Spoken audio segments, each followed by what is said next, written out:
हम्म। तो मतलब ये तो बात हमको बहुत खली की, ऐसे कैसे हो सकता है कि कोई अपने गुरु का वस्त्र भी बेचेगा। नहीं तो बहन जी एक बात बताओ, आपने अपने गुरुजी पे विश्वास नहीं है क्या? गुरुजी ने कई बार ऑडियो नहीं में तो वो पवन संजय का डिक्लेयर किया है कि भाई ये गुरुद्रोही है, तो मैंने अभी इनको ऑडियो में गुरुद्रोही। गुरुजी क्यों रो रहे हैं? कल हमें भी इतने रोए भगत जी, जिसकी हाँ कोई हद नहीं कि ऑडियो में गुरुजी क्यों रो रहे हैं? क्या बात हो गई ऐसी? नामदान सेंटरों से मंजू दीदी बात कर रही थी तब। नहीं तो इनके बारे में ही बता रहे हैं ना, ये बहुत खींचातानी कर रहे हैं, गुरुद्रोही हैं और जो कर रहे हैं। तो ये भाई पहले पेज का संदेश आप पढ़ते होंगे ना, ग्रुप हाँ में आते हैं वो तो मैं सिस्टम पढ़ती हूँ, से ही इसीलिए आते हैं। बोल रही हूँ भगत जी, इसीलिए मैं आपसे इतनी बात कर रही हूँ हाँ? कि मैं कैसे अपने आप जैसे हमारे फादर भी नहीं रहे अब, हमारे फादर का सामान हम बेच तो नहीं सकते ना, बल्कि और हमने तो हिफाजत से अपने पास रख रखा है। नहीं तो कौन सा सामान बेचने की अभी बात वो कर रहे जो हैं? उसका निकला था कि गुरुजी के वस्त्र वगैरह बेचने का, जिसमें नहीं कच्चे ऐसा बनियान तक का था। भगत जी मेरे पास तो खुद आया था ना वो पर्चा, मैं कैसे नहीं, हैकिंग करूँ उसकी बात का? उसका ऐसा था कि बहुत से भगत जैसे यूज कर रहे थे अपने घर, तो गुरुजी ने ही खुद आदेश दिए थे कि भाई इसको आप ऐतिहासिक रूप में संभाल के रखना है अपने घर में, प्रदर्शनी में, कि इसे बर्बाद नहीं करना है। ऐसा आदेश आया था गुरुजी का तो पीले पेज में। नहीं तो बेचने का कैसा आया था? ऐसा ही तो था भगत जी कि उसका जो भी पैसा होता है वो अभी मतलब कोऑर्डिनेटर और ये सब मतलब मिलके वो करेंगे कि कितना कैसा उसका मिलके? कितने रुपए में वो मिलेगा हमको, ऐसा था ना कुछ। अरे बहन जी आप उस मैसेज का मतलब नहीं समझ पाए जी। भाई जो वो तो खैर अभी तो बेचने का भी वो नहीं है। और ज्ञान लेकिन आधार जब से पवन दास जी कुछ गलत तो नहीं बता रहे, उनके बताने से हमको गुरु के प्रति और प्रेम और समर्पण ही आ रहा है ना, कुछ गलत तो बता नहीं रहे वो। देखो जी, वो तो देखो और आपके दान के ऊपर पैसे डिपेंड का करता है। भी सही बता रहे हैं ना कि अभी आप जमा करते जाओ और जब गुरुजी आए तो उनको दे दो। कैसे दान के पैसे का? जैसे कि अभी जो भी हमारे को ज्योति पाठ के लिए या किसी भी चीज के लिए अभी हम सेंटरों पे दे आते थे, कुछ भी जो भी बनता था सामर्थ्य के अनुसार। तो अभी उन्होंने ये बोला है कि अपना पैसा आप गुल्लक में रखो और जब गुरुजी आए तब देना है उनको। तो गलत कहाँ है उसमें? गलत तो ये है बहन जी, जब गुरुजी ने ही उनको आपने और गुरु पवन संजय की ऑडियो, मतलब गुरुजी ने उनको गुरुद्रोही डिक्लेयर किया है, उसकी ऑडियो सुनी आपने गुरुजी की वो वाली ऑडियो? हाँ सुनिए भगत जी। जब गुरुजी ने बोल दिया है कि भाई वो गुरुद्रोही है, तो फिर तो हमें उनके एक शब्द भी नहीं सुनना। वो ऑडियो अच्छा गलत भी गुरुजी तो हो एक बार सकती ना भगत जी? नहीं, एक बार बताओ, क्या गुरुजी ने तो ये वही बोला है कि रोज मैं शाम को फोन करता हूँ, फिर ये पवन संजय गुरुजी से बात करने क्यों नहीं जाते? क्यों ये यूट्यूब पे बरगला रहे भक्तों को? क्यों गुरुजी से फेस टू फेस बात क्यों नहीं कर सकते? जी क्यों डर रहे हैं? तो आप करवा दीजिए बात, तो फिर हम भी गुरुजी ने लगाते तो हैं खुद उनको, बोला। बोलते हैं। हाँ बोलो ना उनसे कि भाई गुरुजी, पहली बात तो बहन जी गुरुजी ने सख्त आदेश दिए हैं, जो कोई इस पवन संजय की बात मानेगा तो वो भगत मेरा नहीं हो सकता, वो इस सिस्टम मेरा और मेरे भगवान का दोषी है। मैं आपको ये ऑडियो अच्छा भगत जी भेजूंगा। चलो ये बात तो ठीक है, जब हम उसमें भी गए थे एक जो इधर कहाँ पे बोलेंगे, हाँ चौरसिया, उधर बेरसिया पे जब गोलाखेड़ी में गए थे, तब भी वो जब भी वो बोले थे कि इसका नाम क्या, कांग्रेस को वोट देना, तब भी मेरे मन में आई कि ऐसे कैसे हो सकता है, कोई गुरु अपने बच्चों का मानवाधिकार कैसे छीन सकता है। तब भी हम भटक गए थे, मैंने आपको बताया भी था भगत जी। उसके बाद हमारे हस्बैंड का एक्सीडेंट भी हुआ है ना। तो जब भी हमको लगा कि ऐसे कैसे गुरु हो सकते हैं जो मानवाधिकार किसी व्यक्ति का छीन अच्छा सके। एक बात बताइए बहन जी, फिर मैं सिर्फ एक ही बात पूछूंगा, फिर ज्यादा नहीं पूछूंगा। जो पीले पेज में जो संदेश आते हैं उसको आप मानते हैं क्या? भगत जी आप तो गुरु जी नहीं के मानते। सिस्टम से आ रहा है? तो बस बहन जी कोई बात नहीं, बस इतनी ही जानकारी लेना चाह रहे थे आप। तो जब आप गुरुजी के भाई गुरुजी एक लेटर भेजते हैं और उसको टाइप करके ये आम संगत तक के मैनेजमेंट से कोऑर्डिनेटर सिस्टम के माध्यम से आ रही है, जब अगर वो उस पर विश्वास नहीं है आप जी को, तो फिर गुरुजी कोई के बात नहीं वचन बहन पे जी। डटे हुए हैं ना, हम वचन से अलग थोड़ी ना जा रहे भगत जी। कोई बात नहीं बहन जी, कोई बात नहीं, बस इतनी जानकारी लेना चाह रहे हैं तो ठीक है जी। ठीक है सत्साई सत्साई। सत्साई बहन जी, जिसका भी आपके पास में फ़ोन आता है, देखो, आपने अपने स्तर पे परमेश्वर की जितना आपने ज्ञान समझा है, या जितना अपने भगत भाई बहनों से आपने साध संगति की है, उस हिसाब से हमने उनका ज्ञान आधार से जवाब देना है। और आपने जो जवाब दिया वो बिल्कुल ठीक है परमेश्वर की दया से। और कुछ बातों को हमें ध्यान रखना पड़ेगा। उसने कहा कि पवन गुरुजी से फेस टू फेस बात क्यों नहीं करता। आपने ये कहना चाहिए था, भैया तुम कह रहे हो कि फ़ोन आता है, फ़ोन पे फेस टू फेस बात कहाँ होगी। और पवन तो तैयार है, कोई आज थोड़ी बोल रहा है। पवन तो पिछले 3 साल से बोल रहा है कि भाई मुझे मिला दो गुरुजी से। मैं मिलने के लिए मना नहीं कर रहा, लेकिन मैं लीगल तरीके से, कानूनी तरीके से मिलना चाहूँगा।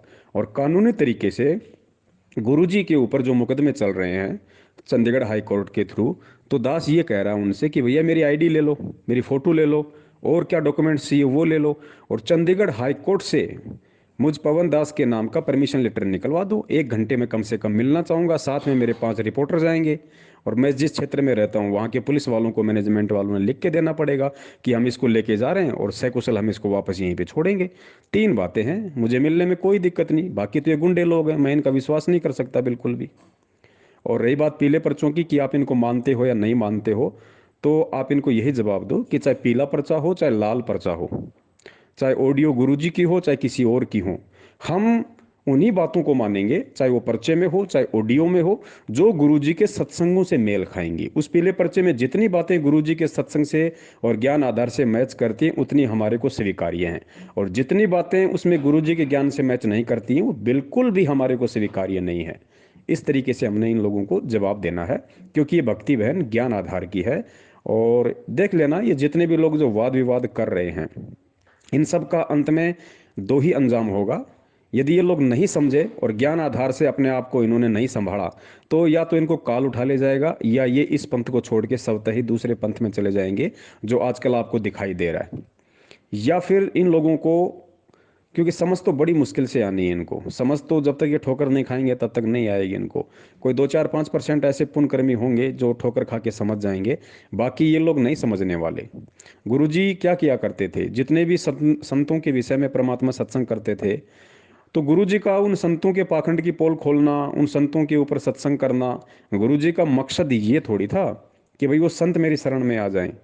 वो आ ही नहीं सकते, क्योंकि परमेश्वर को पता था कि ये सीधे सीधे काल के एजेंट है।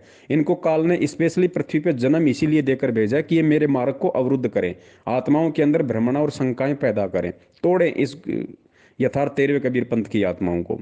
लेकिन गुरुजी ने फिर भी उन संतों को माध्यम बना के सत्संग किए। क्यों?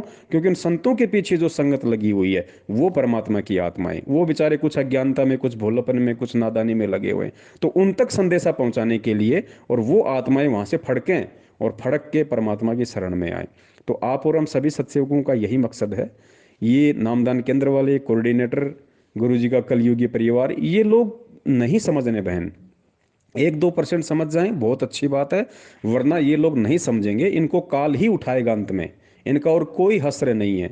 ये जब तक चल रहे हैं तब तक इनकी बैटरी चल रही है, इनके पास कुछ नहीं है, टट्टू नहीं है भक्ति के नाम पे, इन पे कुछ नहीं है।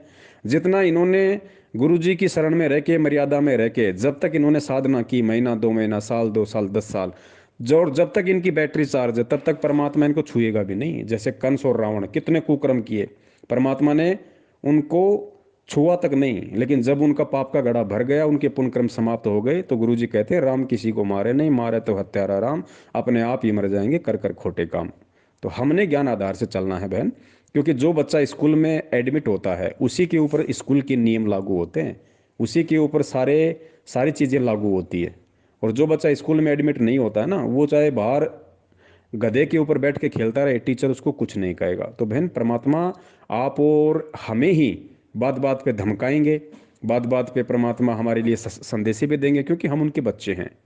और ये जितने भी जो संदेश, यदि कोई वास्तविक संदेशा भी यदि परमात्मा की तरफ से जेल से आ रहा है, तो बहन उस संदेशे को अपने ऊपर लागू किया करो। वो संदेशा परमात्मा अपने सत्सेवक बच्चों को दे रहे हैं कि बच्चों, मानव जीवन सफल बनाना है, सेवा से पीछे नहीं हटना है, अब की बार सिर धड़की बाजी लगा दो। जो मिशन हमारे गुरुदेव का है वो मिशन हम सत्सेवकों का है, सत्य को फैलाना, सत्य का प्रचार करना ज्ञान आधार से। इतना आसान थोड़ी है बहन सतलोक जाना। ये थोड़ी कि परमात्मा ने 20 लाख को नाम दे दिया तो 20 के 20 लाख एक मत होके चलेंगे, सबके एक जैसे विचार होंगे, सब लोग परमात्मा प्राप्ति के लिए ही उनसे जुड़ेंगे। नहीं बहन, 20 लाख में से अगर 5 लाख को भी अगर सद्बुद्धि आ जाए ये ज्ञान समझ के, तो बहुत बड़ी बात है। ये तो मैंने बहुत ज़्यादा कह दिए 5 लाख तो बहन। अगर एक समय में जब परमात्मा इस पृथ्वी पे आते हैं तो गुरुदेव ने कहा था, अगर एक आत्मा भी अगर ज्ञान आधार से सतलोक जाने के लिए तैयार हो जाए तो परमात्मा बड़ा प्रसन्न होता है, अपने मिशन को सफल मानता है। जैसे सतयुग में एक दो आत्मा गई थी परमात्मा के साथ में, और परमात्मा तकरीबन 200-300 वर्ष तक सतयुग में रहे थे, क्योंकि उम्र ही इतनी हुआ करती थी। उसके बाद में द्वापर में परमात्मा करुणामय रूप में आए। सुपर सुदर्शन ही केवल एकमात्र प्राणी था उस समय जो परमात्मा के साथ सतलोक गया था। सोचो, परमात्मा एक आत्मा के लिए यहाँ आए थे, और फिर इस कलयुग की पिछली पीढ़ी में परमात्मा कुछ गिनी चुनी आत्माओं को लेके गए। और आज आज बहन, यदि जो चले जाएंगे उनका सौभाग्य। इसलिए हमने केवल ज्ञान आधार से चलना है। हमने किसी से कोई राग द्वेष ईर्ष्या नहीं रखनी है। हम जो कहेंगे ज्ञान आधार से कहेंगे, सच है हम उसको कहेंगे। और गुरुदेव ने कहा कि बच्चों, सावधानी जरूर रखनी है, क्योंकि सावधानी कायरता नहीं होती। हमें बेवजह किसी के साथ फंसना नहीं, किसी के साथ वाद विवाद नहीं करना। ये लोग बहुत चाल चलेंगे, वहाँ आ जाओ मिलने के लिए, हम आ जाएं तुम्हारे घर मिलने के लिए, हम 5 आदमी आ रहे हैं तुम्हें समझाएंगे। नो को भैया, तुम तुम्हारे हम हमारे, हम जहाँ हैं बहुत अच्छे हैं, और समझने समझाने के लिए हमारे पास गुरु जी का ज्ञान है, सत्संग है, तुम्हारी आवश्यकता नहीं है। ये संदेश अगर तुम्हें अच्छे लगते हैं तो अपनाओ, नहीं अच्छे अपनाते हैं तो क्यों इतना अपने आप को अंगारा बनाते हो? नहीं समझ में आते तो चुपचाप रह जाओ। इसमें वाद विवाद की कौन सी बात आ गई? लेकिन ये काल एजेंट हैं, ये लोग नहीं मानेंगे। और बाकी जो संगत है, हमें उन तक संदेशा पहुंचाना है, विशेषकर 2014 के बाद जुड़ रही आत्माओं के लिए। और वर्तमान में भी कोई समझे ना समझे, ये वीडियो, ये संदेश से बहन आगे बहुत लंबे समय तक चलेंगे। परमात्मा का कोई भी कार्य निष्प्रयोजन नहीं होता है, और अपने बच्चों को परमेश्वर निमित्त बना के जो भी सेवा देते हैं ना, उसका भी बहुत लंबा असर होता है। तो सबसे पहले तो आप और हम सब ने अपनी करनी और कथनी को एक करना होगा। हम सबसे पहले, हमारा काम है बहन भक्ति करना। तो सबसे पहले तो हमें अपनी भक्ति पे ध्यान देना है। जो भी मंत्र जिस भी आत्मा को गुरुदेव ने दिया हुआ है, उसका उसी तरह विधिवत हमने जाप अवश्य करना है। अपना जो भी आरती सत्संग वगैरह है, हमें उसका भी ध्यान रखना है। और अपना जो काम धंधा है रोजी रोटी के लिए, वो भी हमने करना है। और फिर जो समय मिल जाए तो भक्तों की से साध संगति और परमात्मा की कुछ सोशल मीडिया पे सेवा वगैरह करना। बाकी और तो कोई सेवा है ही नहीं। सत्सा है। जय हो बंदी छोड़ के। तन मन शीस ईस अपने पे, तन मन शीस ईस अपने पे, पहले में चोट चढ़ावे जब कोई राम भक्त गत पावे हो जी, जब कोई राम भक्त गत पावे हो जी।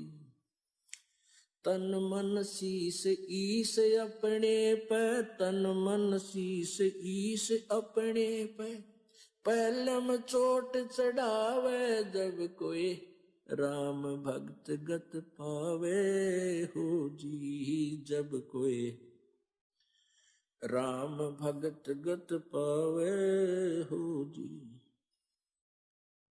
भाई सतगुरु तिलक अजप्पा माला, युक्त जटा रखवावे। सतगुरु तिलक अजप्पा माला, युक्त जटा रखवावे।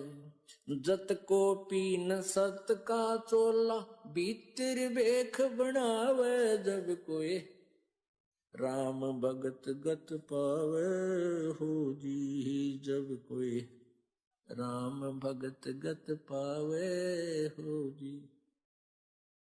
भाई लोक लाज मर्याद जगत की, तृण ज्यों तोड़े बगावे। लोक लाज मर्यादा